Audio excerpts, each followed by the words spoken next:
Hey, let's talk a little manga today. Specifically, let's talk about the budding new body horror series, Wild Strawberry. As someone who missed out on a lot of anime growing up that wasn't on Toonami, I thought it was finally time to take a break from the big names and OG stories I usually read and try to discuss something new and fresh from Shonen Jump. After browsing the Shonen Jump app, I landed on what I want to review and discuss today.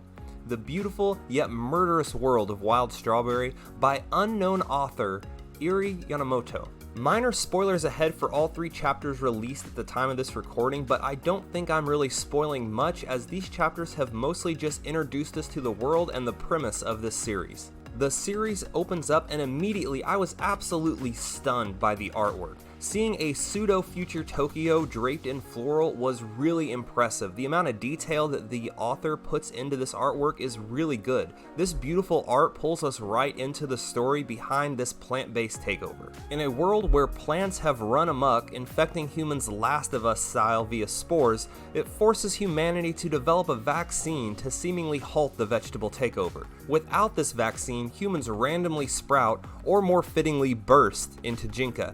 Jinka are monstrous human-eating plants which take over their host before searching for their next meal.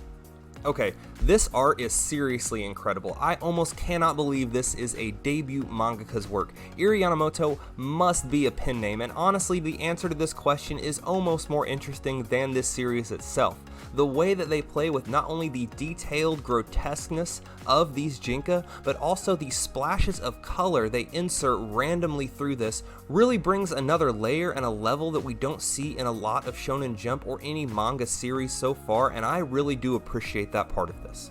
Wild Strawberry follows our main characters Kingo and Keano, 2 siblings who are orphaned at a young age but now just kind of scrape by to survive. This is shown in the opening panels as it shows Kingo stealing from a local shop, even threatening the owner when chased that Kingo himself is a Bloom Jinko. This personality trait of willing to be underhanded to accomplish his goals as well as wanting to do right by his sister is one of the only character traits this main character gets, and probably the most characterization he gets in these first 3 chapters is this kind of opening scene. Keano, however, is a Bloom Jinka.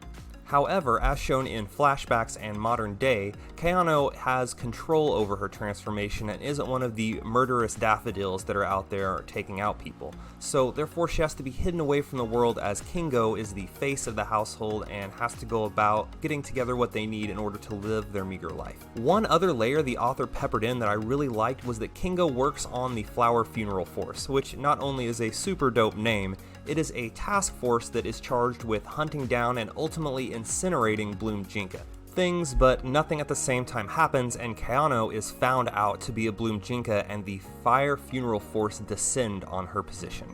After being caught, Keano is incinerated in some absolutely beautiful panels showing her final struggle and moments. Again, the artwork in this series is absolutely top tier and really needs to be respected. While this happens though, we do get our origin story which sets Kingo on his new path, letting us know what the series is going to be about. Kingo is desperate and tries to save her, but ultimately is brutally shot in the heart for interfering with the Fire Funeral Force's tasks. Keano's love for him, however, empowers her to bloom even further as she comes into Kingo's body, replacing his heart and imbuing him with flower powers of his own. After the fact, Kingo is taken into custody where we learn that even when Keano fully bloomed, she didn't kill a single Flower Funeral Force member, which is a good distinction between her and the murderous other Jinka we have encountered. While in the lab, they're introduced to a scientist who, instead of wanting to incinerate Kingo, wants to study him because of the circumstances set forth. Even the Flower Funeral Forces that are there demand that he be incinerated quickly in order for him not to bloom and murder everyone, which is fairly reasonable, I assume. Moments before Kingo accepts his fate and his untimely demise is complete, another Jinka blooms in the facility. At this point, we get to see a bit of what Kingo can do with his new powers as he as well blooms in order to save himself and the scientist.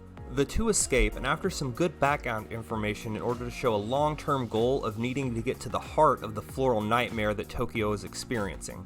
However, eventually the two run into a Flower Funeral Force member who seems to have Jinka powers of her own, and that is where Chapter 3 ends. So I assume Chapter 4 could have some really good answers and really elaborate on the story set down so far. So just to recap, a boy's existence is sad and small, complete with a tragic backstory, seemingly silly dream, and already as a human, works to take out the plague that's infested this world. He suffers mortal wounds because of a situation where his heart and life is saved by his only friend, who is what he hunts, only to gain the powers of the horrors that oppress their world, and eventually seemingly meets a fighting force which uses this forbidden power to fight with. If this story sounds strikingly familiar from a certain devil-infested chainsaw-centric story, you aren't alone. In fact, this is just Chainsaw Man with plants. While the art is indeed incredible, the rest of the story is a little flat, I think. Specifically the main character, who has zero personality aside from wanting to do anything for his sister and take her to a family restaurant. I don't know who Kingo is.